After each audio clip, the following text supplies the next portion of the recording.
Quand Neymar a annoncé quitter l'équipe nationale brésilienne, ça m'a rendu pensif, un peu nostalgique. Qu'est-ce que je préférerais? Être le héros de 2 Coupes du Monde ou le meilleur buteur de l'histoire de l'équipe nationale? Tu choisirais quoi? J'ai entamé une réflexion finalement bien plus profonde que prévu. Tu vois, en comparant l'héritage que Neymar laisse à la sélection avec l'héritage que des idoles plus anciennes ont laissé au monde, au pays, à la société, à chaque individu. Comment percevrions-nous l'héritage de Neymar s'il arrêtait le football aujourd'hui? Mec, ça m'a vraiment fait réfléchir. Écoute bien, allons-y. Juste pour contextualiser un peu mieux cette question de « et si Neymar prenait sa retraite ?» Juste pour expliquer pourquoi ça m'a rendu aussi pensif, c'est que je me suis demandé en gros quel est le rôle d'une idole dans la vie des gens, tu vois. C'est que je vois les relations humaines comme, en gros, chaque contact que tu as avec quelqu'un, chaque interaction que tu as avec les gens ou avec des endroits, le truc c'est quoi? Tu y vas, t'as cette interaction, t'échanges des idées, t'échanges des expériences, et là tu laisses un peu de toi dans cet endroit ou chez cette personne, et tu reçois aussi quelque chose en retour. Et c'est une loi naturelle de tout type d'interaction. Toi avec ta famille, toi avec tes amis, toi à l'école, au travail, tu arrives toujours, tu laisses une partie de toi, et tu reçois aussi de cet endroit ou de ces autres personnes, ce qui forme un nouveau toi, pour que, lors des prochaines interactions, tu laisses une partie de toi déjà modifiée. Et la vie se passe ainsi. Alors si tu réfléchis à la relation entre une idole et un groupe de personnes, c'est une relation qui, dans ce sens de donner et de recevoir, est un peu unilatérale. Seul ton idole te donne quelque chose, tu fais que recevoir. Et puis, quand ça cesse d'être forcément un échange, et que l'idole commence à donner beaucoup plus à plein de gens qu'il ne connaît même pas, dont il n'a jamais entendu parler de sa vie, on donne un autre nom à ce truc-là. On parle de l'héritage laissé par ce gars. C'est là que j'ai vraiment réfléchi à la déclaration de Neymar disant qu'il ne jouerait plus en équipe nationale. Je me suis mis à penser à l'héritage que d'autres idoles ont laissé au moment de leur retraite, tu vois. C'est-à-dire, quand un joueur met fin à sa carrière, mais que sa carrière a été telle que ce qu'il a fait continue de résonner, continue d'avoir un impact longtemps après, même bien des années plus tard. Cet héritage nous fait réfléchir, tu vois. Par exemple, imagine Pelé, mec. Si tu t'arrêtes pour penser à l'héritage que Pelé a laissé, franchement, dans ma tête, qu'est-ce que Pelé a laissé dans l'histoire? Par exemple, le Brésil n'a été champion du monde qu'à la 6e édition de la Coupe du Monde. Le Brésil n'a remporté aucune des 5 premières coupes. Nous sommes devenus champions du monde quand Pelé, à 17 ans, a brillé à la Coupe du Monde. Après, tout a changé. Pelé reste à ce jour le seul joueur avec 3 coupes du monde. Le Brésil fut aussi le premier triple champion. On va bientôt évoquer une de ces coupes, mais reste avec moi. Pelé, à une époque où il n'y avait pas Instagram, Twitter ou YouTube, lui, en fait, Pelé a arrêté une guerre. Une guerre. Sans les outils de communication actuels, le gars est allé jouer un match amical au Nigeria en pleine guerre civile, mec. Et puis le gouvernement militaire, à l'époque où il y avait le match amical de Santos, a décrété un jour férié local, a pris des mesures pour que les citoyens puissent circuler en sécurité. Et là, en gros, de façon non officielle, ils ont déclaré un cessez-le-feu de 48 heures. Tu vois ? Et puis il y a eu le match de Santos, le match amical là-bas. Pelé a été applaudi debout par tout le stade. Santos a été escorté jusqu'à l'aéroport à nouveau. Ils sont montés dans l'avion, ils ont décollé et, mon pote, la guerre a repris. En d'autres termes, en réfléchissant à l'héritage de Pelé, comment ces événements résonnent-ils encore? Jusqu'à aujourd'hui, les choses qu'on entend sur Pelé, tu vois, Pelé, il a tout simplement fait en sorte que le monde entier reconnaisse le football comme l'identité culturelle de notre pays, partout dans le monde. Tu vois ce que je veux dire? Comment Pelé n'aurait-il pas eu un échange avec chaque personne qu'il a touché? Non, tu vois, ce gars-là, il a laissé quelque chose aux gens. Et voilà, c'est ça l'héritage. Alors si on s'arrête pour réfléchir aux héritages que d'autres idoles ont laissés, ça finit par éduquer les gens, tu vois. Parce que si tu y réfléchis, tu observes une idole, il t'inspire par une certaine vision du monde, une vision de la vie, et ça t'inspire, ça affecte aussi ta propre vision de la vie. Et puis à certains moments de ta vie, tu adoptes un peu ce comportement parce que c'est un truc que tu admires. T'as trouvé ça cool, alors je vais être ce que j'admire. Donc l'idole, elle a un rôle, tu vois, d'éduquer beaucoup de gens, tu comprends? Cet héritage, c'est comme ça. Si tu penses à Ronaldo par exemple, il y a eu une blessure dans un autre contexte. Et cette blessure, tu vois, c'est très courant, c'est très normal, c'est pas rare. C'est même pas un peu rare qu'un joueur arrête de jouer à cause de blessures. Ce n'est pas quelque chose de rare. Ronaldo, le phénomène, il a eu une blessure très rare. Et aucun médecin, aucun kinésithérapeute, aucun expert de la performance de haut niveau, aucun autre athlète, personne ne conteste qu'il aurait été tout à fait normal qu'il arrête de jouer au football à cause de cette blessure spécifique, de cette blessure rare qu'il a eue. Ce genre de choses te fait quitter le terrain et arrêter le foot en disant « Ce gars aurait brillé, mais une blessure a tout stoppé, personne ne connaît vraiment son potentiel. » Mais mec, Ronaldo a quand même été champion du monde, en étant le protagoniste d'une coupe du monde après une blessure qui aurait pu tout à fait justifier qu'il arrête de jouer au football, qu'il quitte les terrains. Je me demande parfois ce que les gens perçoivent. Comme s'il avait jamais arrêté, qu'il a pas arrêté puis qu'il a fini champion. Comme s'il y avait pas tout un éventail de niveaux entre les deux. Genre il a pas arrêté de jouer, tu vois, il peut au moins revenir jouer, je sais pas, en deuxième division au football amateur, je sais pas, en deuxième division en district. Non, il peut mal jouer, mais rester dans une équipe de bas de tableau de première division au Brésil. Non, il jouera la Serie A du championnat brésilien dans un grand club. Non, il restera en Europe. Non, il restera avant-centre titulaire dans l'une des meilleures équipes mondiales.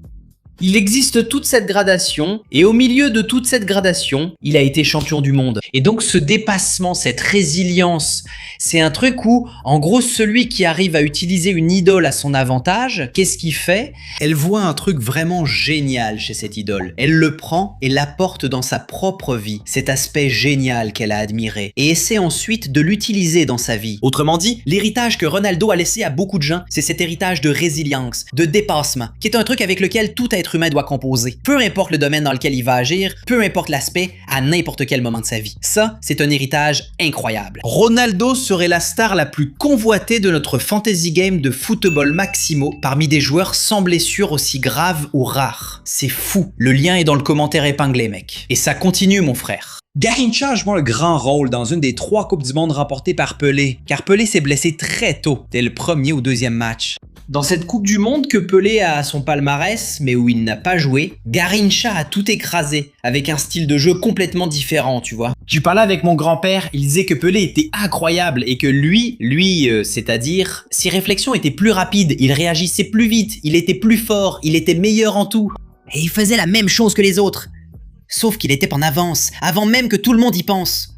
Quant à Garrincha, c'était quelque chose de complètement différent de tous les autres. Et il a brillé lors de la Coupe du Monde, où Pelé s'est blessé au début. Et donc, l'héritage de Garrincha laisse est tout aussi fort. Garrincha a prouvé et montré au monde entier que le football brésilien produisait et produit encore aujourd'hui des génies incroyables, hors du commun, qui ont une capacité très inventive à résoudre les problèmes sur le terrain. Donc pendant que Pelé montrait au reste du monde que c'est ici le pays du football, Garrincha montre encore qu'ici, il y a aussi un football qui est uniquement à nous, que seuls nous savons jouer. Et c'est ce football-là qui nous passionne le plus. Avec 2 joueurs qui ont très bien compris que le supporter brésilien exige ce type de football de la sélection. C'était le visage de la sélection de 82 qui, même si elle n'a pas remporté le titre à cette époque, Socrates, lui, a parfaitement compris la façon dont le supporter exige que la sélection brésilienne joue. Bien qu'elle n'ait pas gagné, beaucoup estiment que cette sélection reste la plus belle de l'histoire, avec un football artistique et incroyable. Il y a un attachement, une nostalgie de fou avec cette sélection. Et Socrates était le gars qui comprenait très bien, qui avait un lien très fort, un lien émotionnel avec le supporter. En plus de comprendre et de répondre à la mentalité de ses supporters, il prolongeait ce lien au-delà du simple fait d'encourager. Socrates, c'était aussi l'idée que celui qui porte le maillot de la sélection brésilienne peut et doit avoir un esprit critique.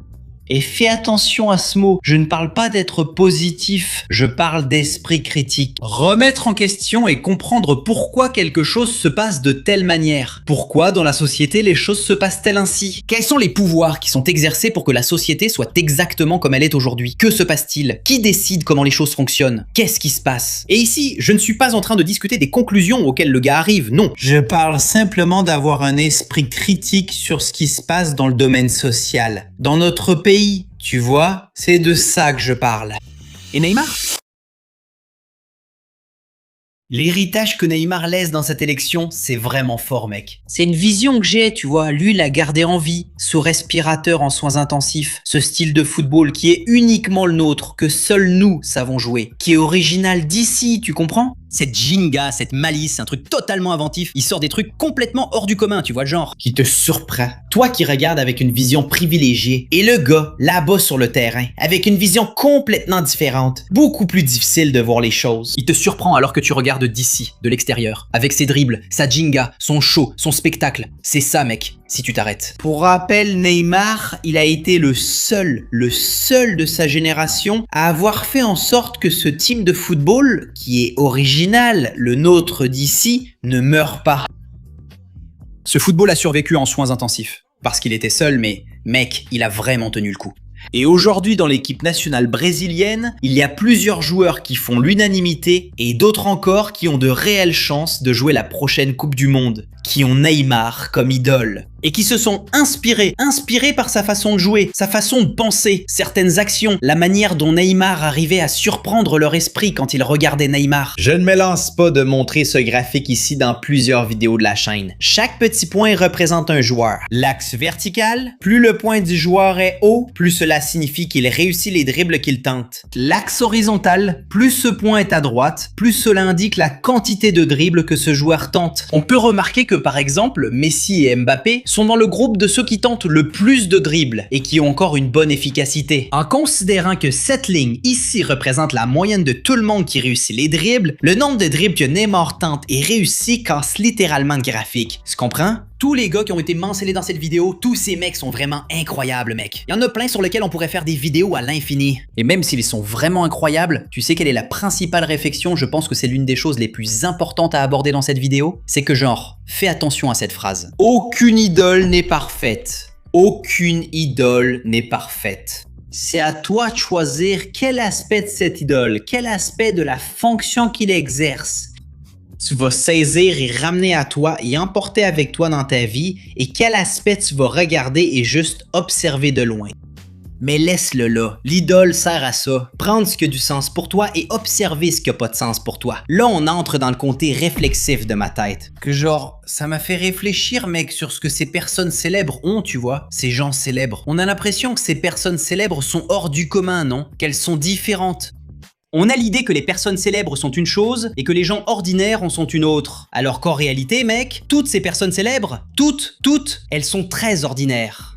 Elle se réveille, elle fait caca, elle a de la saleté derrière l'oreille, elle a le petit orteil tordu sur le côté, elle a des problèmes de famille. Et si tu regardes bien de près, elle louche même un peu vers l'extérieur. Comme ça, genre, normal, ce sont des gens ordinaires. La grande différence, c'est que ce sont des gens ordinaires qui ont des centaines de milliers de personnes qui jugent ce qu'ils font de mal et ce qu'ils font de bien. La seule différence entre toi, qui n'es pas célèbre, et eux, c'est seulement que ceux qui te jugent, ce sont les gens de ton entourage. Toi aussi, tu fais des erreurs et des choses bien tout le temps. C'est ton cercle de relations, là. Et même pas toutes les personnes de ton cercle de relations. Ces gens-là, parfois, ce sont des millions de personnes. Et la différence, c'est juste ça. Donc, ça n'a pas de sens de prendre, par exemple, n'importe lequel de ces gars qui ont été cités ici dans la vidéo, alors qu'ils sont des personnes ordinaires, et de les mettre sur un piédestal sacré, alors qu'il est une personne ordinaire, mec. Ce processus consiste à prendre ce que tu admires le plus chez tes idoles et à te l'approprier, tout en observant de loin ce que tu estimes moins. Ce processus, c'est le processus de construction de ton histoire. C'est le processus de construction de ce que tu vas devenir.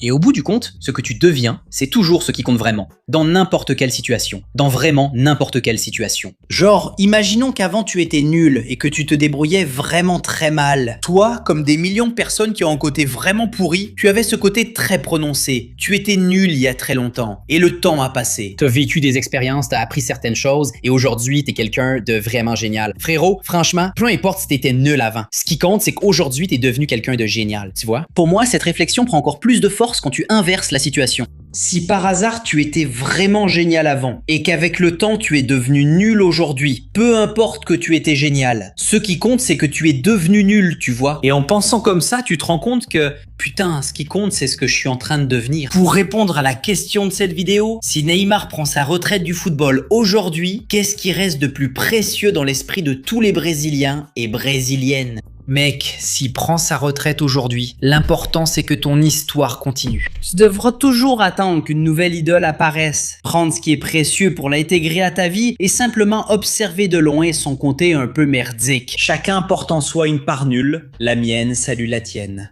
Mais tu sais, on a aussi des choses cool à offrir, pas seulement à recevoir. Salut!